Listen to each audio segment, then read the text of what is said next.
उत्पत्ति एकादशी, मार्गशीर्ष कृष्ण एकादशी। युधिष्ठिर ने भगवान श्री कृष्ण से पूछा, भगवान, पुण्यमयी एकादशी तिथि कैसे उत्पन्न हुई? इस संसार में वह क्यों पवित्र मानी गई तथा देवताओं को कैसे प्रिय हुई? श्री भगवान बोले, कुंती नंदन, प्राचीन समय की बात है। सतयुग में मुर नामक दानव रहता था। वह बड़ा ही अद्भुत, अत्यंत रौद्र तथा संपूर्ण देवताओं के लिए भयंकर था। उस काल रूपधारी दुरात्मा महासुर ने इंद्र को भी जीत लिया था। संपूर्ण देवता उससे परास्त होकर स्वर्ग से निकाले जा चुके थे और शंकित तथा भयभीत होकर पृथ्वी पर विचरा करते थे। एक दिन सब देवता महादेव जी के पास गए। वहां इंद्र ने भगवान शिव के आगे सारा हाल कह सुनाया। इंद्र बोले, महेश्वर, ये देवता स्वर्ग लोक से निकाले जाने के बाद पृथ्वी पर विचर रहे हैं। मनुष्यों के बीच रहना इन्हें शोभा नहीं देता। देव, कोई उपाय बतलाइए। देवता किसका सहारा लें? महादेव जी ने कहा, देवराज, जहां सबको शरण देने वाले, सबकी रक्षा में तत्पर रहने वाले जगत के स्वामी भगवान गरुड़ ध्वज विराजमान हैं, वहां जाओ, वे तुम लोगों की रक्षा करेंगे। भगवान श्री कृष्ण कहते हैं, युधिष्ठिर, महादेव जी की ये बात सुनकर परम बुद्धिमान देवराज इंद्र संपूर्ण देवताओं के साथ क्षीर सागर में गए, जहां भगवान गदाधर सो रहे थे। इंद्र ने हाथ जोड़कर उनकी स्तुति की। इंद्र बोले, देव देवेश्वर, आपको नमस्कार है। देव, आप ही पति, आप ही मति, आप ही कर्ता और आप ही कारण हैं। आप ही सब लोगों की माता और आप ही इस जगत के पिता हैं। देवता और दानव दोनों ही आपकी वंदना करते हैं। पुंडरीकाक्ष, आप दैत्यों के शत्रु हैं।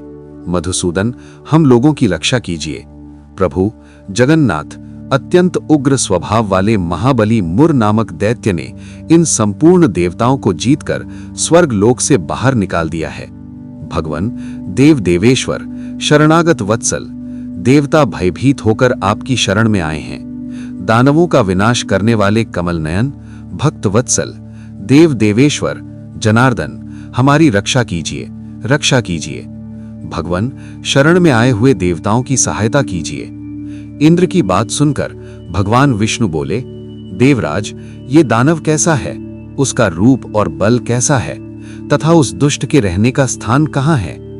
इंद्र बोले, देवेश्वर, पूर्व काल में ब्रह्मा जी के वंश में तालजंघ नामक एक महान असुर उत्पन्न हुआ था, जो अत्यंत भयंकर था। उसका पुत्र मुर दानव के नाम से विख्यात है।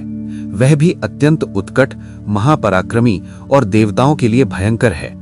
चंद्रावती नाम से प्रसिद्ध एक नगरी है, उसी में स्थान बनाकर वह निवास करता है। उस दैत्य ने समस्त देवताओं को परास्त करके उन्हें स्वर्ग लोक से बाहर कर दिया है। उसने एक दूसरे ही इंद्र को स्वर्ग के सिंहासन पर बैठाया है। अग्नि, चंद्रमा, सूर्य, वायु तथा वरुण भी उसने दूसरे ही बनाए हैं। जनार्दन, मैं सच्ची बात बता रहा हूं, उसने सब कोई दूसरे ही कर लिए हैं। देवताओं को तो उसने उनके प्रत्येक स्थान से वंचित कर दिया है। इंद्र की ये बात सुनकर भगवान जनार्दन को बड़ा क्रोध आया। उन्होंने देवताओं को साथ लेकर चंद्रावती नगरी में प्रवेश किया। भगवान गदाधर ने देखा कि दैत्यराज बारंबार गर्जना कर रहा है और उससे परास्त होकर संपूर्ण देवता दसों दिशाओं में भाग रहे हैं। अब वह दानव भगवान विष्णु को देखकर बोला, खड़ा रह, खड़ा रह। उसकी ये ललकार सुनकर भगवान के नेत्र क्रोध से लाल हो गए। वे बोले, अरे दुराचारी दानव, मेरी इन भुजाओं को देख। ये कहकर श्री विष्णु ने अपने दिव्य बाणों से सामने आए हुए दुष्ट दानवों को मारना आरंभ किया। दानव भय से विवल हो उठे। पांडुनंदन, तत्पश्चात श्री विष्णु ने दैत्य सेना पर चक्र का प्रहार किया। उससे छिन्न भिन्न होकर सैकड़ों योद्धा मौत के मुख में चले गए। इसके बाद भगवान मधुसूदन बद्रिकाश्रम को चले गए। वहां सिंहावती नामक गुफा थी, जो 12 योजन लंबी थी। पांडुनंदन, उस गुफा में एक ही दरवाजा था। भगवान विष्णु उसी में सो गए। वह दानव मुर भगवान को मार डालने के उद्योग में उनके पीछे पीछे तो लगा ही था, अतः उसने भी उसी गुफा में प्रवेश किया। वहां भगवान को सोते देख उसे बड़ा हर्ष हुआ। उसने सोचा, ये दानवों को भय देने वाला देवता है, अतः निस्संदेह इसे मार डालूंगा।